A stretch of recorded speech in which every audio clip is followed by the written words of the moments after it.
अगर आप भी चाहते हैं कि अटूट म्यूजिक के ऑडियो वीडियो सबसे पहले आप तक पहुंचे, तो हमारे इस चैनल को लाल बटन दबाकर सब्सक्राइब करें और साथ में बेल आइकन को दबाना ना भूलें।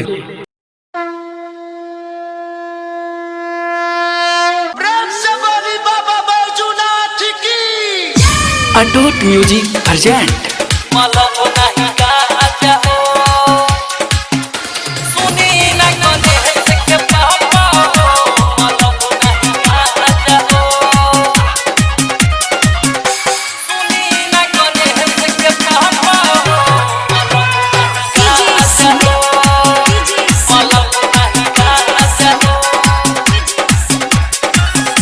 जब से घरवा बहुत हम साजा हो, जब से घरवा बहुत हम साजा हो, सुनी न गणेश के पापा हो मलब नहीं गाजा हो, सुनी न गणेश के पापा हो मलब नहीं गाजा हो।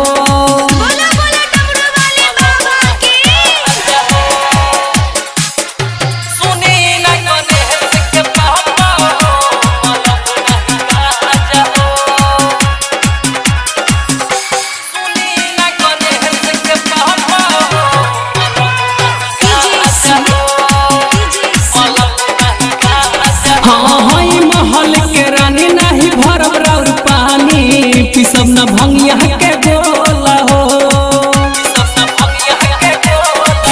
बाबे नरम नरम चाम बड़ी लागे तेज घाम, हाथ में दर्द होला हो,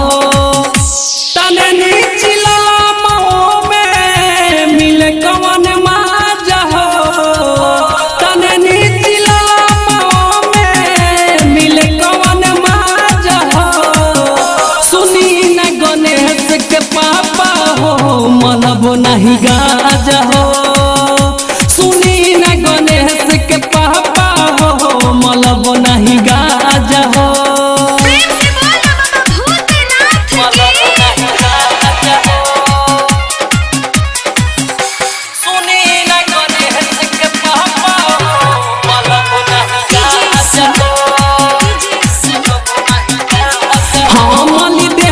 भगवती कहला सब पसूती लग जाला भगतन के भीड़ हो,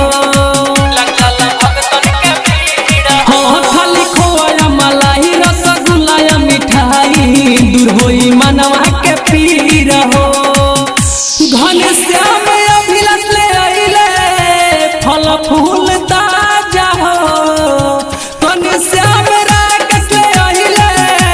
फल फूल ताजा हो,